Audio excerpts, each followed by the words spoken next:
this is what I was talking about with the whole hearts and minds thing when it comes to uh, wars like this in the Middle East as a result of decades of intervention, decades of just trying to impose their will. The U.S. is seen as aggressors and conquerors in the Middle East, throughout the Middle East. Not just, Iraq and Afghanistan.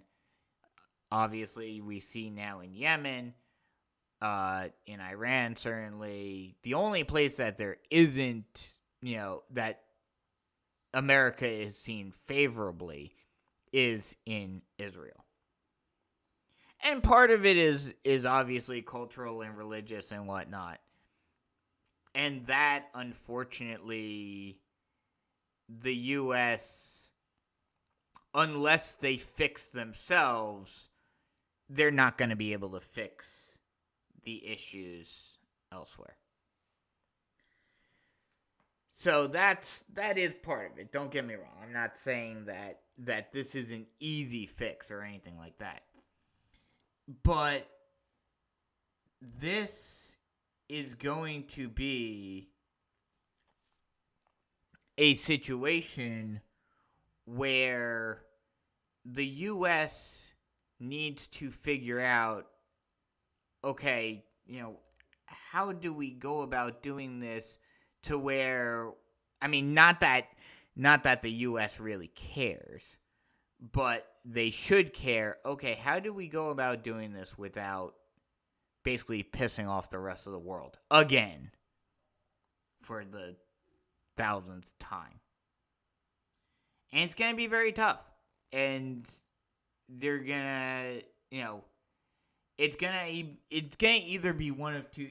The only way that they can get out of this without causing more problems is either by backing off and just letting things run their course in the Middle East, or by basically completely invading the Middle East, and then instead of focusing on regime changes and imposing their will, they allow true democracy to reign and focus on hearts and minds, which will never happen. The U.S. will never do it. But that's the only way that you can stop this from getting even worse. Which at this point, I don't think you can, unfortunately. Like I said, I don't think it's going to escalate in terms of, I don't think it's going to escalate in terms of Iran, but I do think that Yemen, as they're saying here, millions of Yemenis are protesting and calling for war. I'm guessing, I don't know if they're calling for war against Saudi Arabia and Qatar, or if they're calling for war against the U.S., or all of the above, or what. But either way, if Yemen invades Saudi Arabia, not so much Qatar, but if Yemen invades Saudi Arabia or declares war on Saudi Arabia, then I could definitely see this having a snowball effect of alliances. Now I don't know where Iran stands in this, because I don't think they may be unofficially allied, Yemen and Iran, but not officially. So I don't know if Iran would be in the position to want to escalate things. But certainly if Yemen declares war on Saudi Arabia. Now, again, I don't know if the U.S. would be in a position to want to go full bore, or if, again, if they'd be more of a soft power in this situation, just, doing things from a distance like missile strikes and bombing campaigns. But if Yemen declares war on Saudi Arabia, then certainly things will probably escalate, at least to an extent. Again, I don't know where the line is, where this goes from proxy war to full on US boots on the ground in Iran, and who knows where Russia and China play into this. But it's getting closer and closer to that sort of position. And only time will tell on what happens here.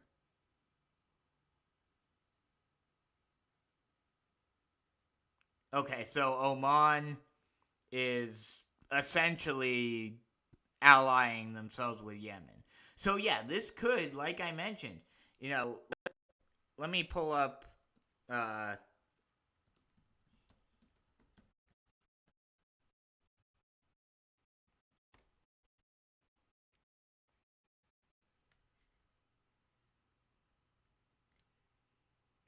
so let me get the best picture with like the most clear names of the countries. Here we go. I think this one will probably be the best.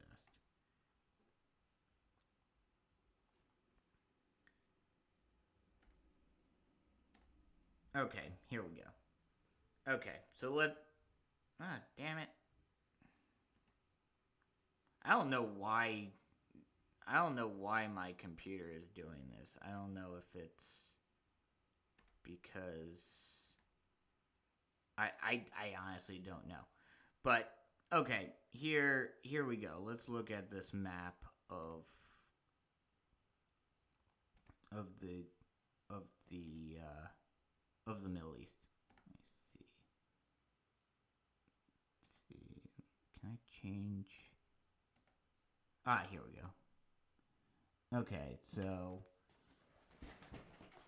we'll use blue for U.S. allied countries, and then red for like Iran and those countries. Okay, so obviously you have Israel down here, and then Palestine. Israel and Palestine against each other. Saudi Arabia will be on the side of the U.S.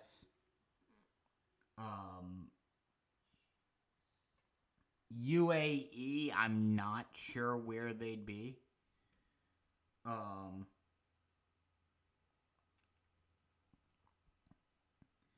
UAE, I'm not sure where they'd be on this.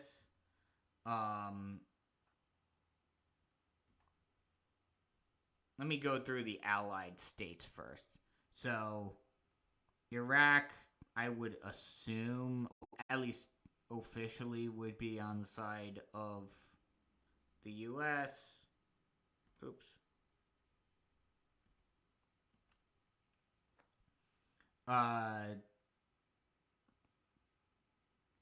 Turkey, again, that's another one that I'm not sure on. That would be a tricky one. They may just stay out of it. I'm not sure. Kuwait, obviously, would be on the side of the U.S.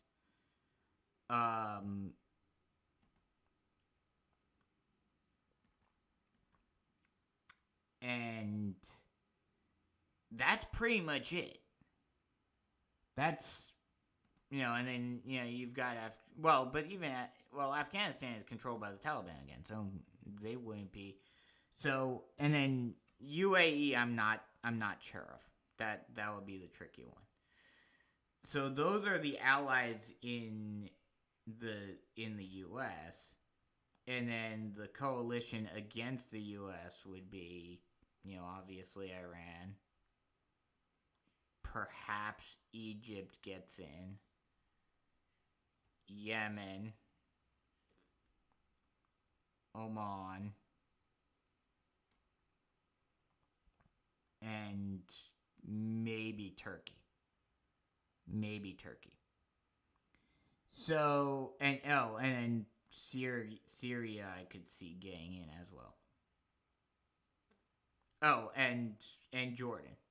So it would basically be the vast majority of the Middle East against, U.S. backed Saudi Arabia, U.S. backed Israel, and the countries that the U.S. has helped in the past and has control over, essentially, in Iraq and Kuwait. So now, do I think this is going to happen? Do I think we're going to have an all-out, multi-front? Because here's the thing, if this happens, Israel is surrounded.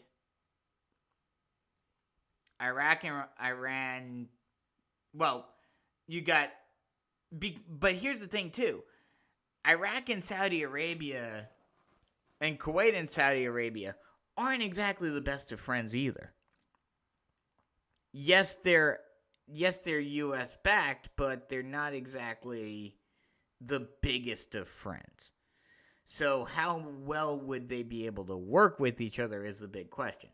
But either way, even if all three are able to work together, they're completely surrounded. Now, granted, out of all of these, well, maybe Iran. Let's see. So that's the map. I'm just gonna leave it at that. That's the map, and those are the alliances. So let's look at military strength.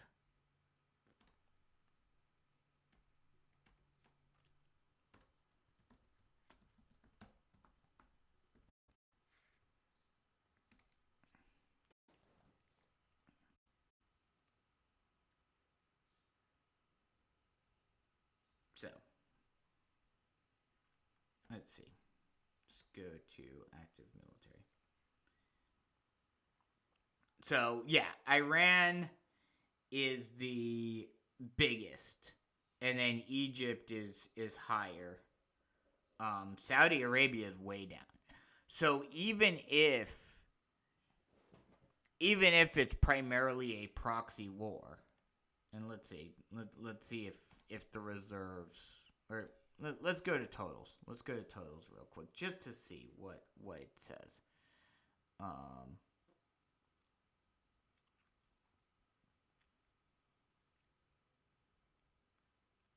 I mean, Pakistan, I didn't even mention Pakistan. They could get involved in there as well.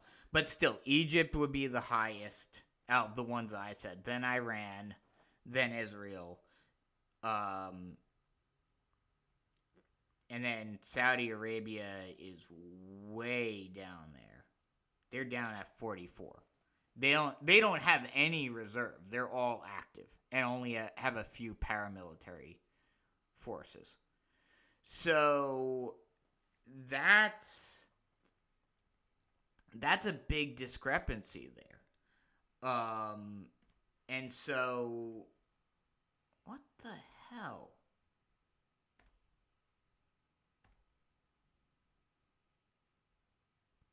Sorry about the issues. Sorry about the issues with this. Let's see. Let me fix this real quick.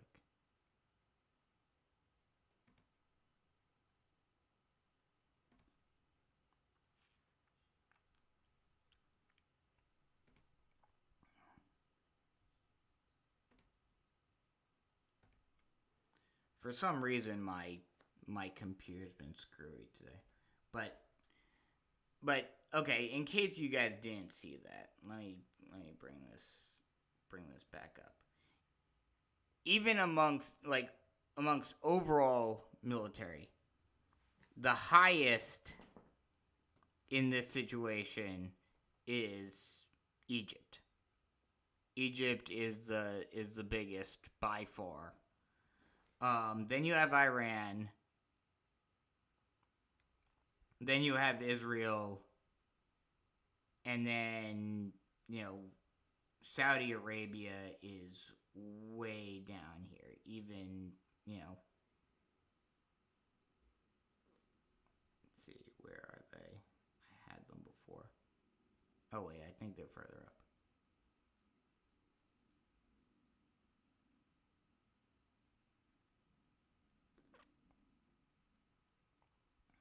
Let's see, where did Saudi Arabia go? They're there at 44. So, and they don't have any reserves right now. They're all active right now. But so no matter what, even if that is, you know, let's go back to the map real quick. So you'd have Saudi Arabia and Iraq and Kuwait completely surrounded. Yes, Iran would have to get through Iraq or Kuwait. Well, Iraq, really. First, before they'd be able to get to Saudi Arabia. But even then, looking at, Yemen and Oman and Jordan. Let's see. So Saudi Arabia is there. Iraq is a little higher than Saudi Arabia. But let's see.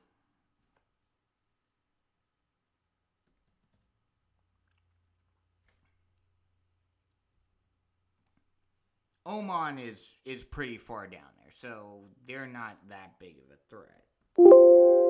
Let's see. Jordan is lower down, so they would need help. It's not like Saudi Arabia is surrounded by stronger opponents, but they'd still have to fight a two-front war, which would essentially even the odds on both fronts for the most part. And then you have, Egypt, which is, I believe, Egypt is the bigger